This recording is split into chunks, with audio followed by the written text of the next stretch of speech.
अस्सलाम वालेकुम नाज़रीन हज़रात। मैं सोहेल तसव्वुर इन्फो 24 न्यूज़ से।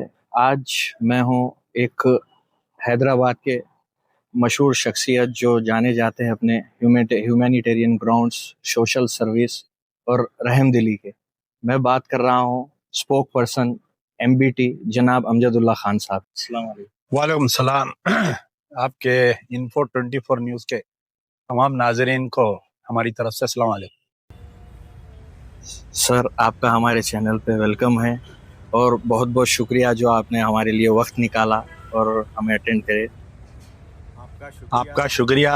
आप जो है इतना चेस करके मेरे को पकड़ के आज इंटरव्यू ले रहे हैं, तो आपका भी शुक्रिया।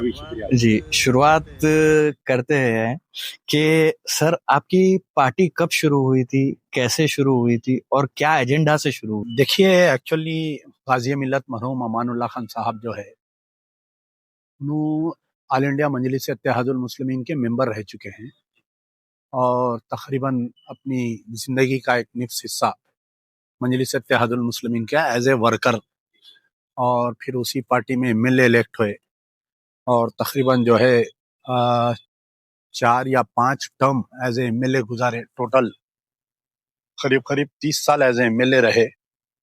तो ये जब बाबरी मस्जिद का मूवमेंट स्टार्ट हुआ था, तो मरहूम सदर जो सुल्तान सलाहुद्दीन ओवैसी, तो ये बाबरी मस्जिद का मसला था, उत्तर प्रदेश का मसला था। और वहाँ पर जो है उत्तर प्रदेश में एक स्ट्रांग मुस्लिम क़यादत काम कर रही थी और उत्तर प्रदेश के और दिल्ली के लोग जो है कानूनी लड़ाई भी लड़ रहे थे और आपके ज़मीनी लड़ाई भी लड़ रहे थे, जैसा धरने वगैरह, जुलूसा।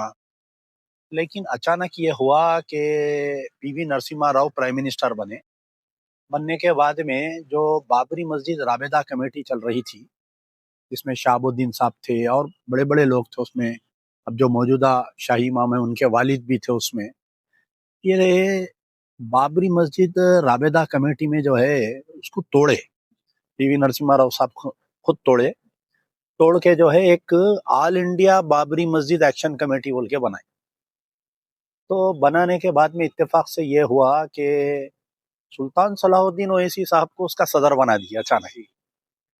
तो वो ज़माने में तो जब इतना इंटरनेट वगैरह नहीं था, हमारे यहाँ एक भारत न्यूज़ हुआ करती थी और यहाँ के कुछ प्रेस रिपोर्टर्स दूसरे दिन सुल्तान सलाहुद्दीन ओवैसी साहब से दारुसलाम में जाके ये पूछे कि ये उत्तर प्रदेश का मसला है, आपको कैसा साउथ के, यानी एक हैदराबाद से मेंबर ऑफ पार्लियामेंट को ऑल इंडिया बाबरी मस्जिद एक्शन कमेटी का सदर बनाया गया। तो ये खुद उनके अल्फाज थे सुल्तान सलाहुद्दीन ओवैसी साहब के कि मुझे नहीं है पता, मैं 2 रोज़ के बाद में दिल्ली जा रहा हूँ। जाने के बाद में कौन बनाए मेरे को सदर, कई को बनाए, मैं मालूम करके आप लोगों को जवाब दूँगा। तो अब आप ये इसके पीछे गहरी साजिश समझिए कि पीवी नरसिम्हा राव अपने दौरे इख्तिदार में बाबरी मस्जिद को शहीद करना चाह रहे थे, इसलिए ऑल इंडिया बाबरी मस्जिद एक्शन कमेटी को बनाए और सुल्तान सलाहुद्दीन ओवैसी साहब को उसका सदर बनाए। तो जिस वक़्त ये सदर बनाए थे, उसी वक़्त ही जो है जमात में गाज़ी मिल्लत अलहाज मोहम्मद अमानुल्लाह खान, क्योंकि वो दिनों में ज़्यादा एआईएमएम में ज़्यादा लोग भी नहीं थे, बिल्कुल एक मखसूस लोग हुआ करते थे। और गाज़ी मिल्लत अलहाज मोहम्मद अमानुल्लाह खान साहब एक सीनियर मोस्ट लीडर थे, यानी सेकंड इन कमांड थे। तो सलाहुद्दीन साहब से बार-बार पूछ रहे थे कि भाई आखिर क्या चक्कर चल रहा? कि उसके बाद में आप गौर करिए कि जब सलाहुद्दीन ओवैसी साहब दिल्ली गए थे, तो मीटिंग्स हो रहे थे। विश्व हिंदू परिषद, बजरंग दल एक तरफ बैठे थे और एक तरफ जो है टेबल के ऑल इंडिया बाबरी मस्जिद एक्शन कमेटी के लोग बैठ रहे थे। सलाहुद्दीन ओवैसी साहब की सदारत में प्राइम मिनिस्टर के घर में मीटिंगां चल रहे थे और हर मीटिंग के बाद में सलाहुद्दीन ओवैसी साहब बाहर निकल के ये बयान देते थे कि हमने अपना मौक़िफ़ बहुत मजबूती से रखा है। और फिर बाद में क्या हुआ, ऑल इंडिया बाबरी मस्जिद एक्शन कमेटी में दीगर लोग भी जमा होने लगे, जैसा जिन जिन पर बाबरी मस्जिद की सौदेबाजी का इल्ज़ाम बाद में लगा, ये तमाम लोग जो है ऑल इंडिया बाबरी मस्जिद एक्शन कमेटी के छत्र छाया में जमा होने लगे। फिर आपको याद होगा कि आप एक बीइंग द जर्नलिस्ट आपको रिसर्च करना चाहिए कि कुमारा मंगलम बोल के एक एक मिनिस्टर था पीवी नरसिम्हा राव के कैबिनेट में, और वो मिनिस्टर को कोई पोर्टफोलियो नहीं दिया गया था। उसको सिर्फ पीएम ऑफिस में एज ए मिनिस्टर रखे थे कि बाबरी मस्जिद का मसले को वो जो है सब तमाम फरीकीन से बात करना ही नहीं बोले। अब तमाम फरीकीन में कौन कौन थे? ऑल इंडिया बाबरी मस्जिद जो असल लड़ाई लड़ रहे थे, बाबरी मस्जिद राबेदा कमेटी जो शहाबुद्दीन साहब थे और दीगर जो उत्तर प्रदेश के बड़े बड़े सीनियर मोस्ट लीडर्स थे उसमें, उनसे गवर्नमेंट बात नहीं कर रही। विश्व हिंदू परिषद, बजरंग दल वाले उनसे बात नहीं कर रही और मीडिया उनको हाईलाइट नहीं कर रहा। नॉर्थ के जो नुमाइंदे थे जो इस बाबरी मस्जिद के सिलसिले में जो असल लड़ाई लड़ रहे थे उनको नेग्लेक्ट किया गया और उनको मीडिया से वॉश आउट कर दिए। उस जमाने में दूरदर्शन एक चैनल हुआ करता था, एबी, पहले जो स्टार न्यूज था बाद में एबीपी चैनल बना, और एक आपके एनडीटीवी हुआ करता, आज तक और एनडीटीवी, 2-3 चैनल ही थे। तो उसमें सिर्फ सलाउद्दीन ओवैसी को प्रोजेक्ट किया जा रहा था कि पूरे हिंदुस्तान के मुसलमानों के लीडर इन्हीं चाहे, बाबरी मस्जिद की लड़ाई भी इन्हीं लड़ रहे हैं। फिर कुमारा मंगलम जो है, आपको याद होगा हमारे हैदराबाद में एक चंद्रा स्वामी बोल के एक स्वामी हुआ करते थे, डबिलपुरे में रहते थे।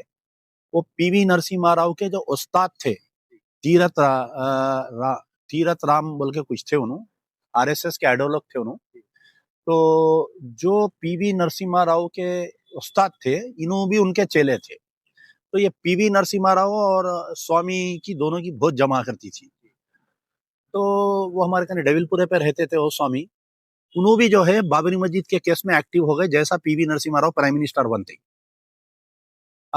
ये स्वामी कुमारा मंगलम अब जो मौजूदा हमारे शरद पवार साहब है, उन्होंने जब डिफेंस मिनिस्टर हुआ करते थे तो पीवी नरसिम्हा राव के घर पे मीटिंग हो रहे थे।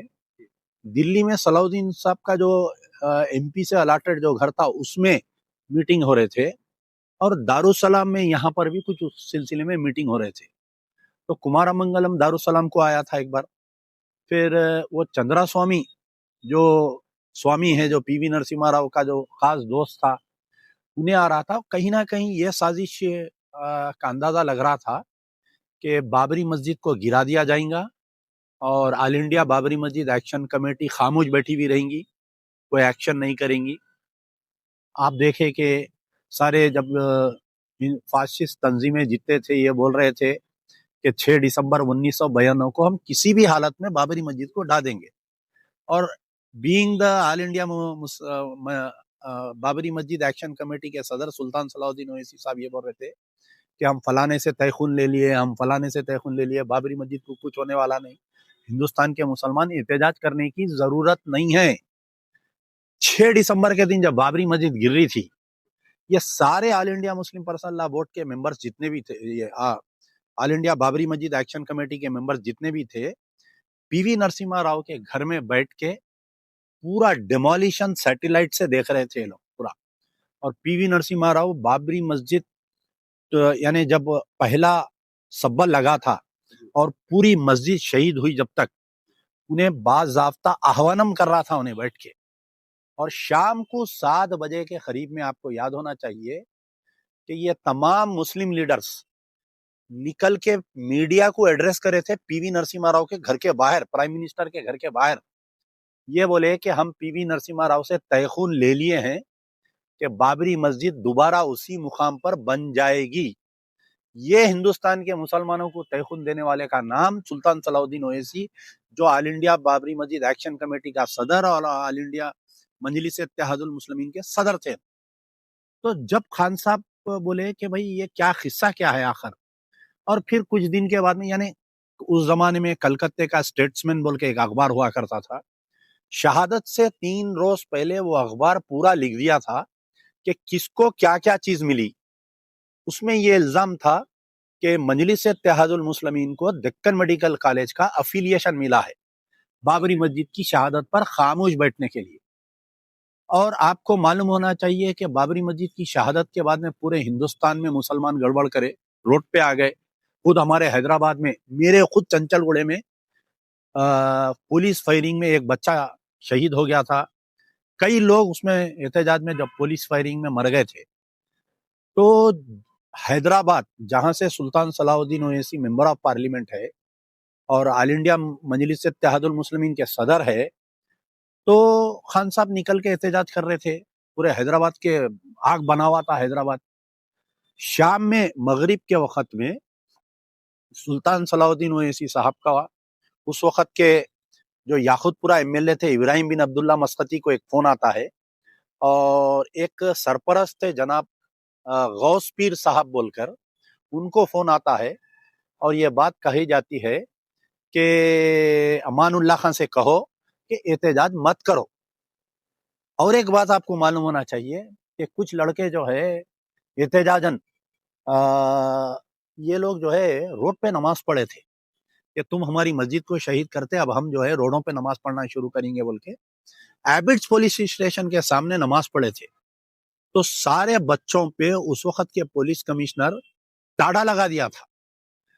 तो शाम में उनके वालिदीन हमारे मौलाना नसीरुद्दीन साहब के साथ में घर पे आए थे। तो खान साहब बोले कि अरे नमाज पढ़े ना, छोड़ देते बच्चों को, मैं बात करता हूँ बोल के कमिश्नर से बात किए। तो कमिश्नर साहब जो है ठीक है मैं छोड़ देता हूँ बोले। फिर हम लोग कहीं गए थे, उस दिन मैं साथ था हमारे वालिद के, पूरा बारकस वगैरह चंद्रायन गुट्टा मिसरीगंज कहाँ कहाँ पर बच्चों को गिरफ्तारियां हो रहे थे, जहां जहां पुलिस फायरिंग कर रही थी। फिर उस्मानिया हॉस्पिटल में भी कोई लोग हमारे जख्मी थे, उनको देखते हुए हम जब घर को आए बराबर 11:30 बज रहे थे। ये सारे लोग वहां पर ठहरे हुए थे, ये बोल रहे थे कि अभी तक बच्चों को गिरफ्तार नहीं करे और अभी तक बच्चों को नहीं छोड़े और उनके ऊपर ताड़ा लगा दिया गया है।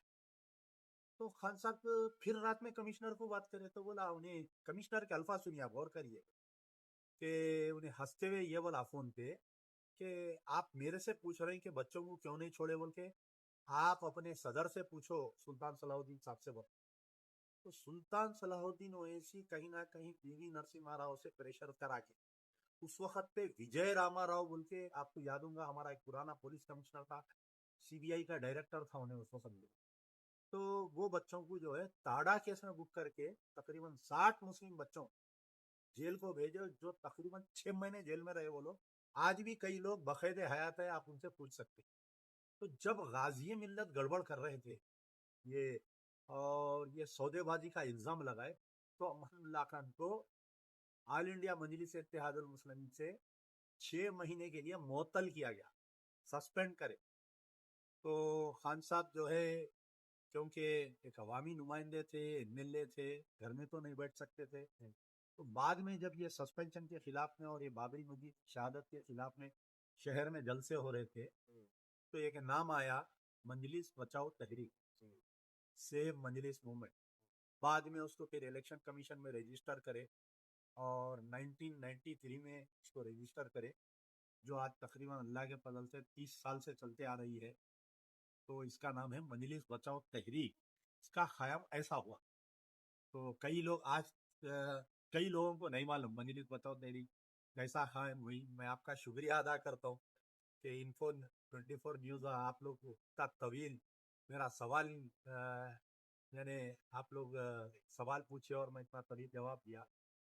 तो ये आपके द्वारा लोगों को मालूम होगा कि किस हालत में मजलिस बचाओ तहरीक